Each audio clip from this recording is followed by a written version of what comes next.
Draymond Green says Steve Kerr held him back. Austin Rivers calls that ridiculous. And Draymond goes nuclear. It's a fascinating dynamic, isn't it? A 10th draft pick versus a 35th. A guy in his second act against a player, still in Act 1. But what Austin Rivers said next ended Draymond's whole argument in 3 minutes. This was the comment that started a war. In late April 2026, Draymond Green sat behind a podcast mic and said something that would set the entire basketball internet on fire. The 4-time NBA champion, the emotional and defensive heartbeat of the greatest dynasty in modern basketball, looked into the camera and admitted that Steve Kerr, his coach, his mentor, the man who helped build the Golden State Empire from the ground up, might have actually held him back. Not as a defender, not as a leader, but as a scorer, as an individual offensive player who never got to find out how good he could truly be.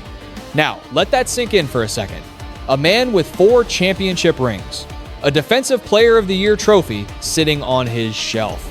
A player who has spent 14 seasons with one franchise, racking up nearly 950 career games, all with the Golden State Warriors. And he's saying the coach who designed the very system that made all of it possible hindered him. Draymond claimed that from 2016 onward, once Kevin Durant arrived in Golden State, he didn't have a single play designed for him in the Warriors playbook. Not one set, not one action, nothing.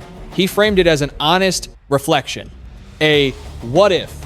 A quiet thought from a man nearing his career's end that maybe, just maybe, the system that made him a champion also put a ceiling on what he could have become as an individual offensive talent. And the timing made it so much worse. This came right after the Warriors' latest playoff exit, a raw, emotional stretch where cameras caught Draymond sharing a genuine moment with Kerr and Steph Curry on the court. We saw hugs, eye contact, the kind of loyalty that only comes from winning 4 titles together over a decade. And then days later, the podcast drops, and Draymond is on camera questioning whether the man who coached him to those 4 titles actually stunted his offensive growth. Fans didn't know what to do with it. Was this a 4-time champion being refreshingly honest about the trade-offs of his career? Or was it a player showing his true colors, ungrateful, after riding the greatest wave in basketball history? The takes flooded in immediately. ESPN ran segments all week. Reddit threads hit thousands of comments within hours. Podcasts across the basketball media landscape scrambled to react. But the match that truly lit the gasoline was struck by someone most people didn't expect to be part of this conversation at all. Austin Rivers. On May 1st, 2026, Rivers appeared as a guest on the Dan Patrick Show and heard Draymond's comments played back in real time. He didn't pause to think it over. He didn't hedge his words or try to be diplomatic about it. He called the take ridiculous. Rivers argued that Draymond was left open 80% of the time on the basketball court because every single defense in the NBA was too busy chasing Steph Curry around screens, rotating to Klay Thompson in the corner, and loading up on Kevin Durant in isolation to care about guarding a guy who career averaged roughly 8.7 points per game over 14 seasons. Rivers asked one question that hit like a sledgehammer dropped from the top floor. Feature him doing what? The implication was devastating and clear. Draymond didn't have the scoring ability, the ball handling, or the shot creation skills to justify designed plays in any offense. Kerr didn't hold him back from being a scorer. Kerr maximized everything Draymond actually had by hiding his weaknesses and amplifying his strengths. That wasn't limitation. That was coaching genius. Now, here's where you have to understand who Austin Rivers is to truly understand why any of this mattered. He's not just some random media personality. He's the son of Doc Rivers, one of the most accomplished and well-known coaches in NBA history. Austin himself was a blue-chip basketball prospect, a top 3 national recruit, a Naismith Award winner in high school at Winter Park in Florida, a one-and-done star at Duke, who was drafted 10th overall in the 2012 NBA draft, the very same draft where Draymond Green went 35th all the way in the second round. But Austin's NBA career never matched the massive hype that surrounded him coming out of high school and college. 11 seasons, 707 games. Career averages of 8.5 points, 2.1 assists, and 2.0 rebounds, bouncing across multiple teams. Journeyman numbers by any standard solid, but unremarkable. And the loudest criticism that followed him his entire professional career? Nepotism. The persistent idea that his father's coaching connections and front office power, not Austin's own basketball talent, kept him employed in the league longer than he deserved. His peak earning years came with the Los Angeles Clippers, where Doc Rivers served simultaneously as both the head coach Times and Times president of basketball operations. A reported multi-year deal worth tens of millions of dollars signed while his father controlled every single personnel decision the franchise made. So, when Austin Rivers called Draymond's Kerr comments ridiculous on national television, it wasn't just casual sports analysis. It was a former player, one who'd been labeled a nepotism case for his entire career, telling a four-time NBA champion that he didn't appreciate how good he had it, that he should be kissing Steve Kerr's feet instead of questioning him on a podcast. And you can be sure Draymond Green heard every single word of it. What happened next turned a podcast disagreement into the most viral, most talked about NBA beef of the entire 2026 calendar year, because Draymond Green doesn't do measured responses, he doesn't do diplomatic, he does scorched earth. And Austin Rivers was standing right in the blast zone. The 35th pick versus the 10th pick. Draymond didn't wait long to fire back. Within days of Rivers' Dan Patrick appearance, he sat down on the Draymond Green show and went directly at Austin Rivers with the kind of personal, point-by-point dismantling that only Draymond is capable of delivering. He didn't start with basketball strategy.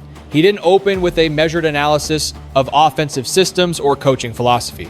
He opened by framing the entire beef as a mismatch, not just on the court, but in career achievement, in relevance, and in life. And so he said, and I quote, speaking of Austin Rivers, he said he's bewildered and it's ridiculous of what I said. That was the calm before the storm, the setup. And then came the line that drew the battle lines for everything that followed in this whole saga. And here's what's fascinating. A guy who was the 10th pick in my draft, I was 35, is on his second act, while I'm still on act 1, and he's saying these things. That's the Draymond formula right there in its purest form. He didn't begin with X's and O's. He started with status. He started with hierarchy. I'm still on Act 1. A currently active NBA player in his 14th season, competing at the highest level of the game. Austin Rivers, retired. He was done playing years ago and already moved on to his second career as a media figure and an NBC sports analyst. In Draymond's mind, that gap in their professional standing alone should have been enough to make Rivers stay quiet on the topic. But Rivers talked, and Draymond was only getting started. His next target was scoring, the very thing Austin Rivers had questioned on the Dan Patrick show. Draymond took that criticism and weaponized it. He says, Dre has never been a scorer. Austin, you and I scored the same number of points in high school when you were supposed to be a scorer. And then came the twist of the knife. The moment Draymond chose pure violence. He didn't just mention high school stats as some random throwaway line. No, he did it on purpose, with surgical precision, because he wanted to talk about Austin Rivers at what Draymond saw as the absolute peak of his basketball career. And I say high school because that's when you were at your best. That's when Austin Rivers was truly Austin Rivers, back in high school.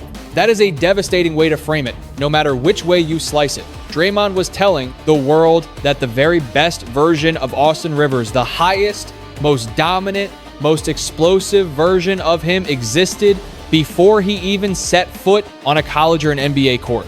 He was at his fastest in high school, his most athletic in high school, his most dominant in high school.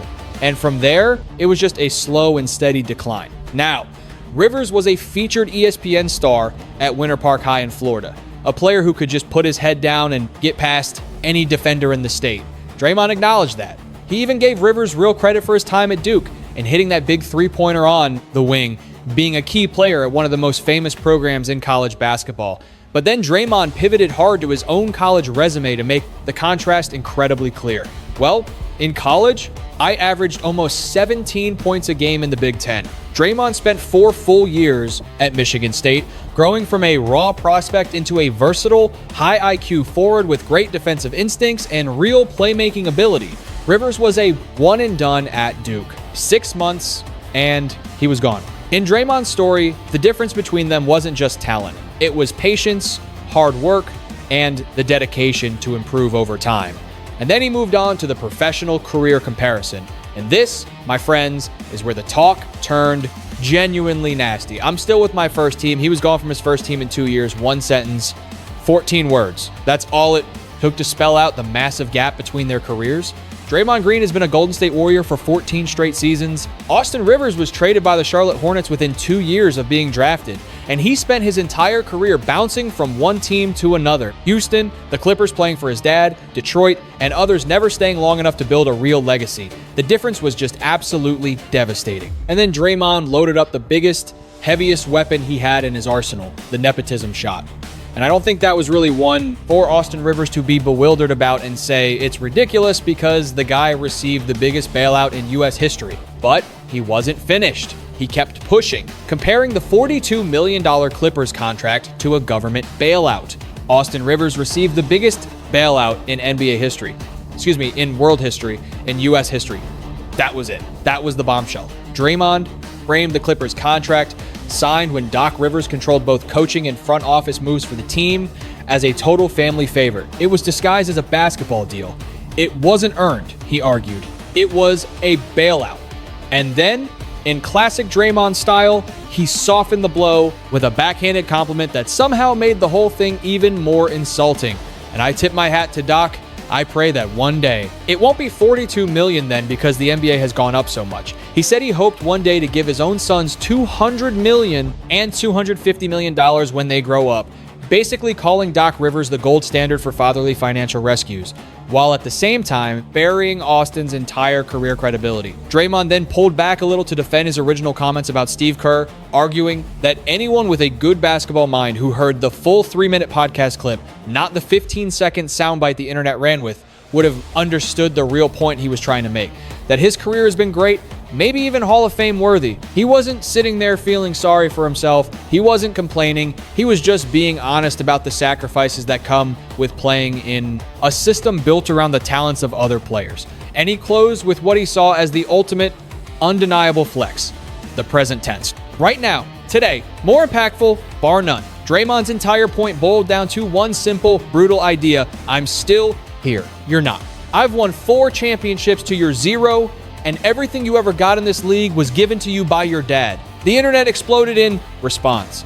Some sports shows sided firmly with Draymond, pointing out that Austin Rivers was a career journeyman compared to a 4-time champion. Others felt Draymond went way too far by making it so personal, attacking the man's father, his contract, and even his high school peak instead of just sticking to basketball.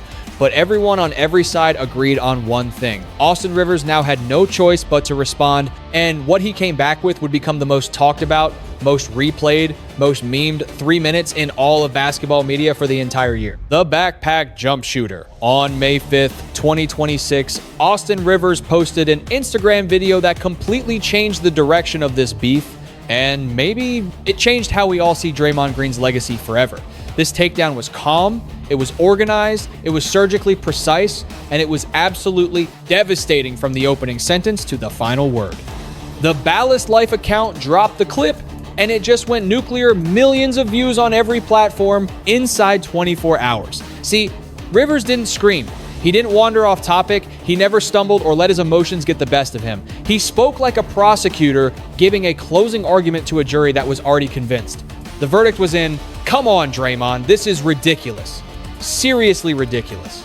Rivers immediately addressed the fact that Draymond had crossed a line attacking his father, Doc, tearing down his entire professional career and making the whole thing personal when, as Rivers put it, he was being complimentary on the Dan Patrick Show. You always act irrationally, emotionally immature, and your anger always gets you into hot water.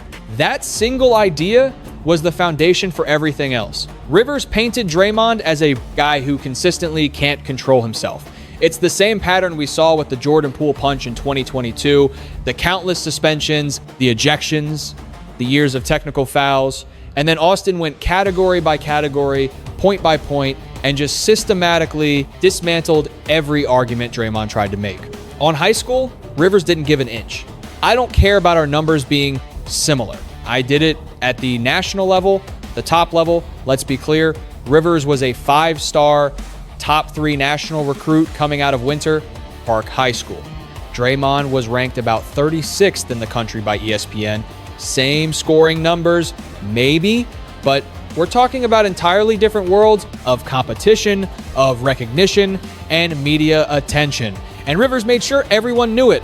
Hence why I got the Naismith Award, and I got pretty much every award you could think of in high school. Then came the recruiting line that set the whole internet on fire. I was ranked number 1. You were ranked? I don't know, so cut it out. Next up, college.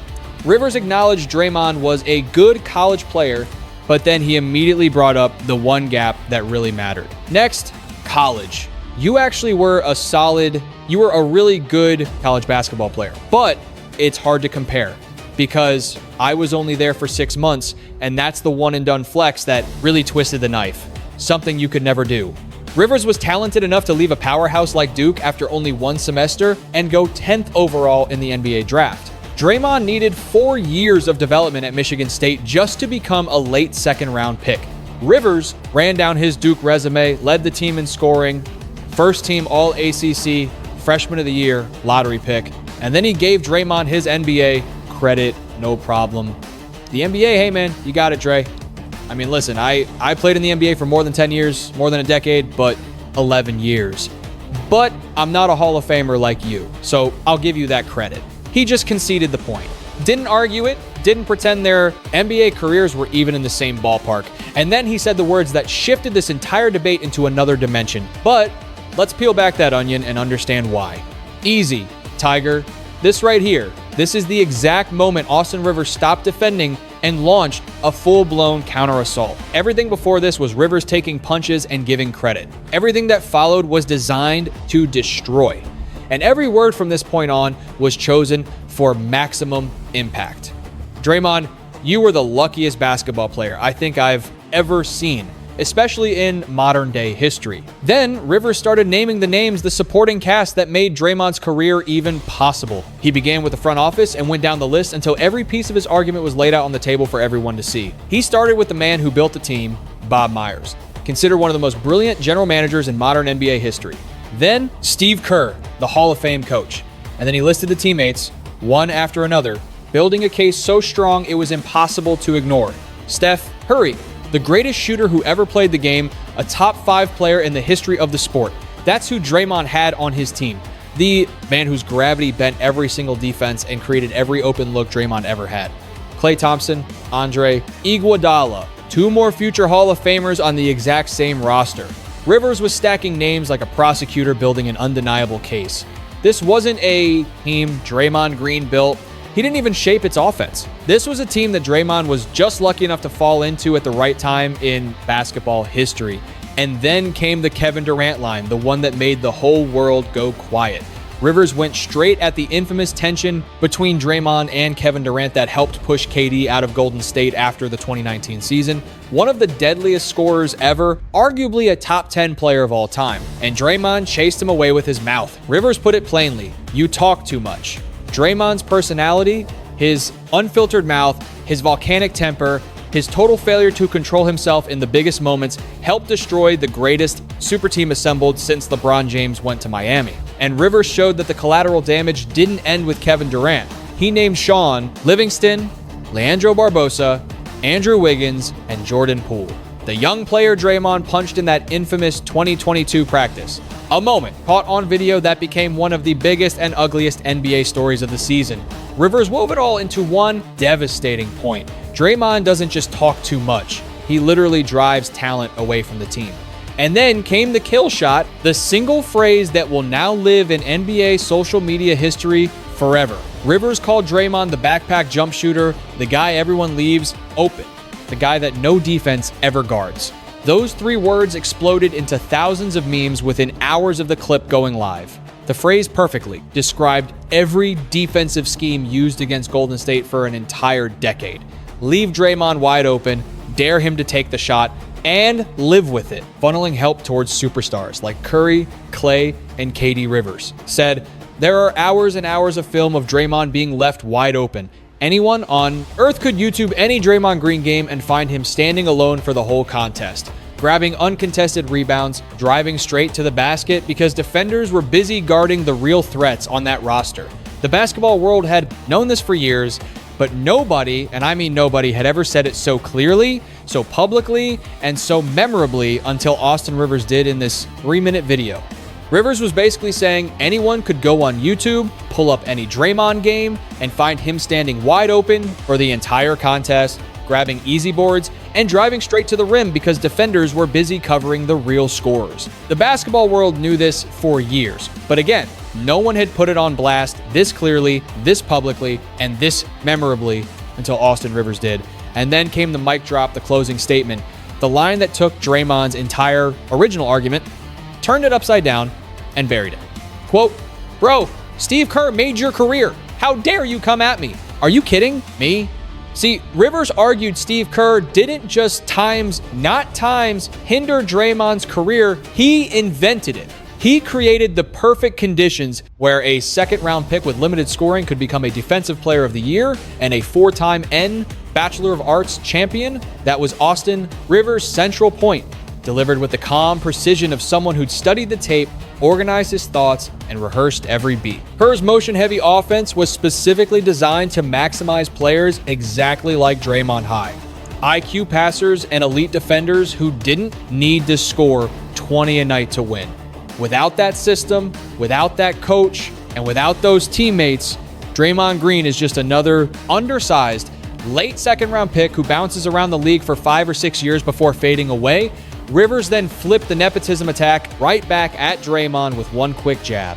I wish I could give my son $200 million if I was a coach. Then came the final shot, a direct, unmistakable reference to Draymond's ugly history of physical altercations with teammates and even his own coaching staff. Yo, the Bachelor of Arts doesn't give coaching jobs to guys who may or may not sucker punch other players and staff. You need to fall back, Dre.